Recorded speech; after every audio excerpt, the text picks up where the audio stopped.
For some people, this is gonna be an absolute nightmare. Hello world, wake me up to another good morning, time to go. Oh, we are all looking for adventure. We are all looking for adventure. We are all looking for adventure. We are all looking for adventure. We are all looking for adventure. Hi guys, welcome to Van Tip Thursday, because it obviously is Thursday, so I thought I'd give you a little tip. Now, this self-isolation thing is going to be an absolute nightmare to some people. Now, just my background, originally at 16 I left school and I joined the Royal Navy and I became a nuclear submariner. And if you want any tips from people that know what isolation is like, then a submariner, or especially a nuclear submariner, is the best person to speak to. We would go to sea for months on end, sometimes up to 3, and we would have no contact whatsoever with the outside world.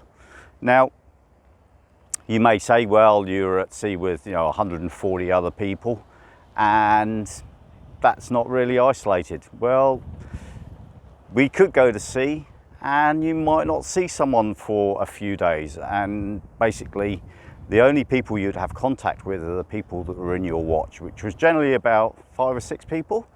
But anyway, I just want to give you a few tips.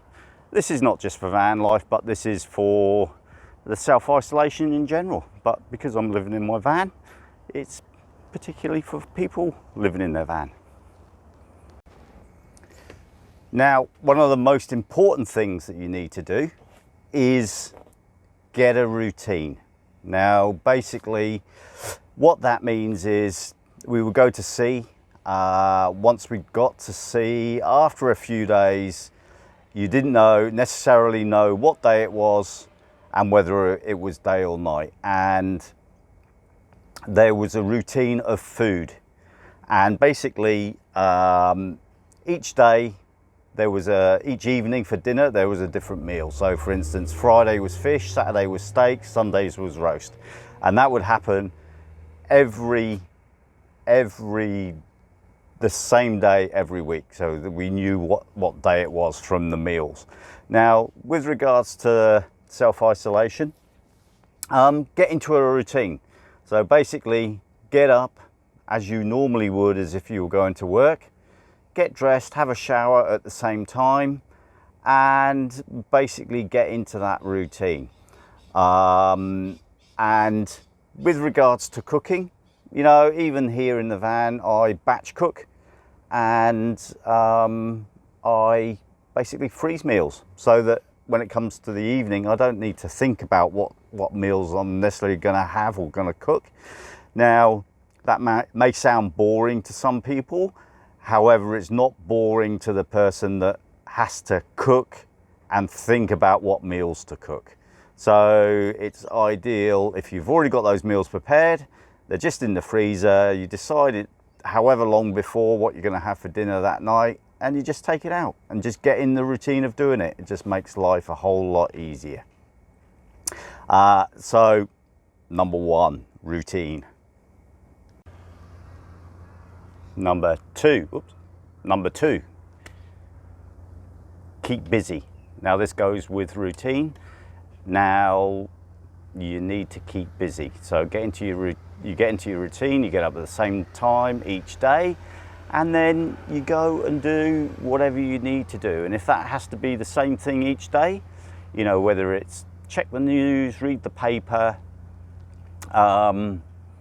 anything, mow the lawn, whatever it might be, you just get into that routine and you basically keep yourself busy, so you're not just mutating and sterilizing in the house.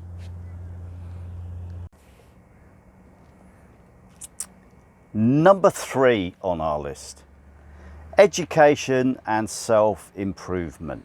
Now this all goes hand in hand with the routine and keeping yourself busy.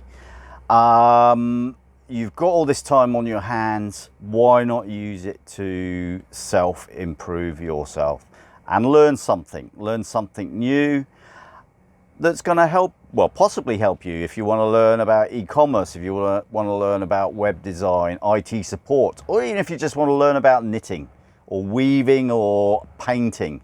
It's self-improvement. It's something that is going to keep your mind busy, active, and off all the worry that is going on in the world at the moment. So that is, again, a very important one.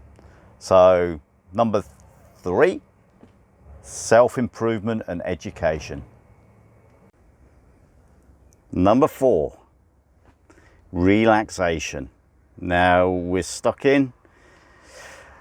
Well, yes, fair enough, we need to keep ourselves busy not all the time, but we deserve a bit of relaxation just to clear our heads, whatever it is, meditation, little nana nap, kindy nap, whatever you want to call it. Just an hour or two's relaxation during that day, just to get you revitalized for what's ahead. Number 5, communication. Now there's going to be a bit of Jack speak in this segment, and I will translate it for you. However, when you spend 3 months underwater with a very small group of people, and not just now, but this goes back hundreds of years,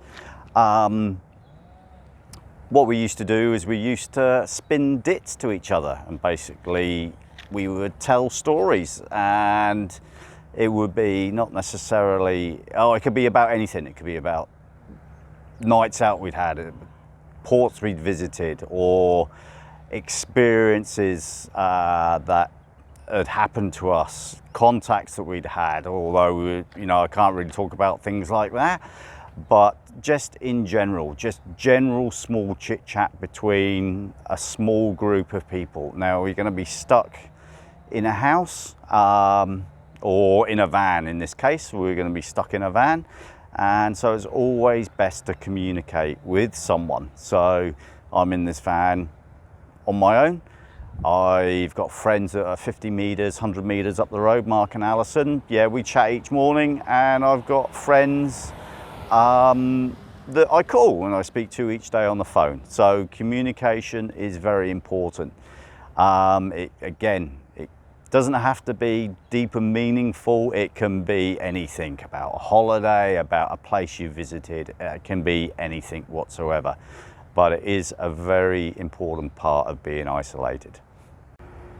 And last but not least, exercise. Now, exercise is very, very important, basically for your mental health. You exercise and it creates endorphins that make you feel good.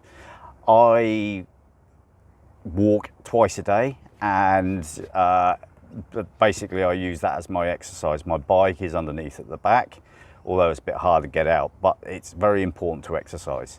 Whilst at sea, we had the smallest gym in the world, probably. It just consisted of a spin bike and generally some weights. But it was always a very good idea to try and get down there and exercise.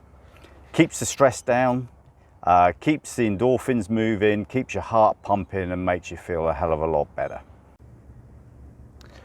Now, I hope you've enjoyed this list. There's really just one last thing that I would like to mention, in that I would like to thank all of those people that are frontline, whether you work in a supermarket, you're a lorry driver, or a nurse, policeman, fireman, or whatever, one of those essential services that at the moment we are all relying on.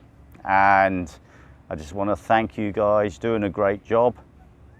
And we should give them thanks, because actually it's quite a dangerous job at the moment. Now, I hope you found this list useful. Above all, one of the main things is if you're that way inclined, is don't stress, just keep yourself in the present.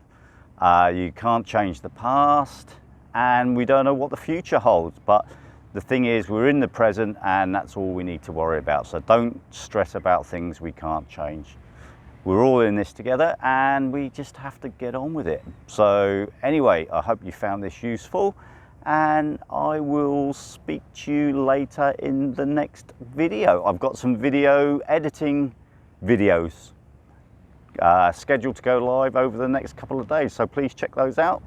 Like, comment and subscribe. Thanks for watching. Hello world, wake me up to another good morning.